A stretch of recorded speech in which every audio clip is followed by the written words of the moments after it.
these communities. Because where I live in Long Island, it is corruption like you would not believe. I mean, they have illegal roadblocks all the time. Meanwhile, you got prostitutes down the street. You got drug dealers down the street, and they do nothing to these people, but yet they want to check people's registrations, make sure you got your seatbelt on. Oh, I know. Mr. Nanny guarding you all the time. No, think about it. Like in L.A. County or Ventura County in California, they use the sheriff's deputies to go out and raid at gunpoint the raw milk sellers. Meanwhile, the drug dealers and the violent criminals down the street are completely unmolested oftentimes because there's such a shortage of law enforcement. Great call, Chad. Really appreciate your thoughts. Let's go to Ray in Virginia, former Army. Is that correct, Ray? Yes, sir. Go ahead, please. What's on your mind? Okay, Mike, is it? Yes, sir. Mike Adams. Okay, Mike. I want to kind of chastise you for some of the terminology you use when you're talking about military and police and all that, in the sense that I hear patriots all the time saying that all the cops, military, are not bad, okay? Yeah, I hear you. Go ahead. All right. Understand something. The global corporation is here, okay? And we're simply working for a corporation in any status we have in it, okay, as we live, all right? And I'll tell you, there ain't no way you can quit your job. Like if you work for IBM and you didn't like company policy, theoretically you can quit, okay? But this global corporation, IBM, all these other small companies, whatever, they're just subsidiaries of the global corporation. Yeah, okay? but what I mean is that I know a lot of law enforcement. I know sheriff's deputies, for example. They have said they will not participate in, for example, gun confiscation. They have boundaries that are based on their own ethics, their own respect for life and liberty. I'm not saying, some of them have those boundaries and some of them don't, obviously. And I just don't want to paint all law enforcement as bad people because they're absolutely not. I know a lot of guys that will defend rights when it comes down to it. So are you saying that if they work for law enforcement, they're automatically tied into that global system? Or what exactly are you saying, sir? Okay, let me deal with the word cop or a police. When I was a child, they were still called peace officers. Yeah, okay? Right, you're right. All right. Now, what would you expect from a peace officer if you've seen where a situation might get out of control, where some damage could take place? You would expect him to come and restore peace. Keep the peace. That's it. All right. Now, what do you think is? Why did they morph this thing over into calling them policemen for? They're going to police you, man. You're right about that. We should say police officer or a peace officer. See, I did it again. We should say peace officer. And in fact, Alex is good at this, reminding us that they are the servants, that they serve the people. So you're absolutely right about that point. I really appreciate that. Peace officer. We will keep that in mind. I appreciate your call. It could be an interesting conversation, but I want to give room to other callers. But I will keep that in mind. Peace officer. Yes, got it. Sam in California from the Air Force, it says. Go ahead, Sam. You're on the air. Hey, Mike, can you hear me good? Yeah, you're coming through just fine. Go ahead. Yeah. Awesome. Okay, one quick comment and then a very short story, hopefully fairly short. Anyway, if guns kill people, then pencils misspell words, and we should confiscate all the pencils. Well, pencils can stab people, too, so I think you're right. We should confiscate all pencils, especially the sharp ones. Those are the dangerous ones. So in 2007, I reread George Orwell's 1984. Because I was seeing things happening that reminded me of it, so I figured I should read it again. Well, it chilled me to the bone because of the parallels I saw with what's going on in our society today. And then now, since then, it seems like I can't go through a day without listening to some radio show and not hear other people saying the same thing that I saw. That we are now living in George Orwell's 1984. Yes, if not worse. It's chilling to the bone. It truly is. And for years now, I've had a sinking feeling in my stomach, a lot like Alex says, that the worst is yet to come. Well, you and me both, brother. I feel the same thing, and you know, we being beings who have compassion for other humans, for other our brothers and sisters all across the planet. We don't want to see bloodshed. We don't want to see suffering. We don't want to see loss of freedom. That's why we're here, man. That's why we want to see liberty. We want to see peace. We want to see achievement by humanity. What are your thoughts on that? Yes, we do. And when I see what's going on in Syria, and they're doing that in our name, makes me sick. It makes me truly sick. I cry. Yeah, it makes me sick too. I mean, war is sick. It is a sickness. It is a psychosis of power-hungry tyrants who run the world governments. And I appreciate your call. We got to go to break here. But you're right. War is the desire to have power and dominion over others is a kind of mental disorder. Maybe we should have a new FDA pharmaceutical treat that. I'm joking, but we'll be right back. Stay with us, okay? Right back.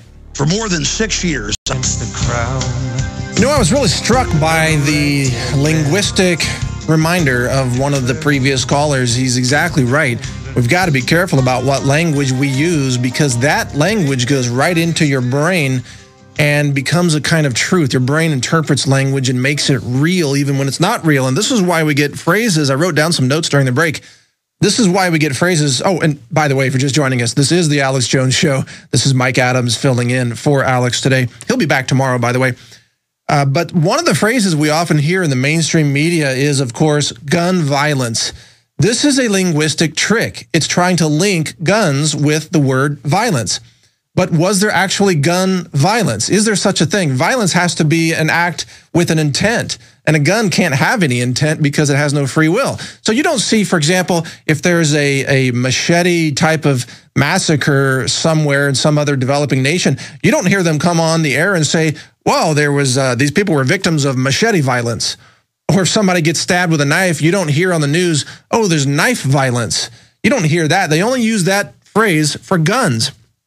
But they don't report all the people that were protected by them. So what about the phrase gun protection?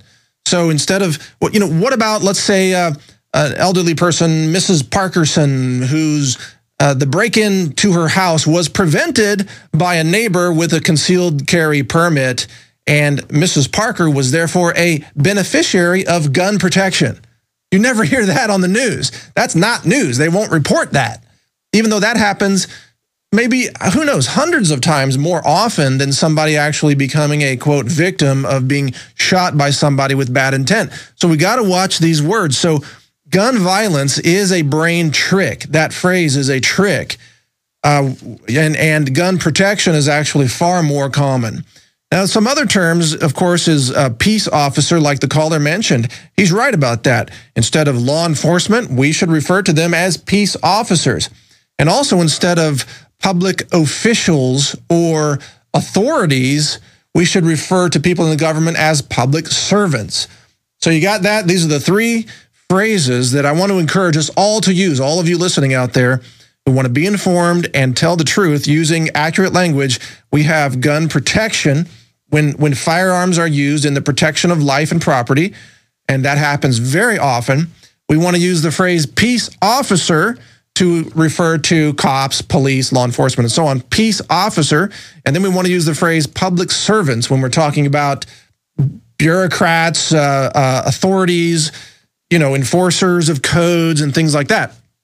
But of course, again, on the mainstream media, you're going to get the spin of all this. You're going to get gun violence. You're going to get police officers like they're supposed to police you, and then you're going to get government authorities as if they are the authorities over you and your life. It's all an act, okay? It's all just a facade, a linguistic little mind trick that they use to try to convince you that something is real when it isn't. The truth is that your rights are granted to you by the Creator. They are described by the Bill of Rights. They are then selected powers are delegated to a government for the sole purpose of serving the interests and the protection of life and liberty of the people. That's the way it works. And anybody who tells you otherwise is psychotic, insane, crazy, evil, deceptive, trying to trick you, trying to take your power, trying to take your money. Anybody who says the government is the powerful entity and then they grant you, the people, rights, that person is a dangerous person and doesn't belong in America, period.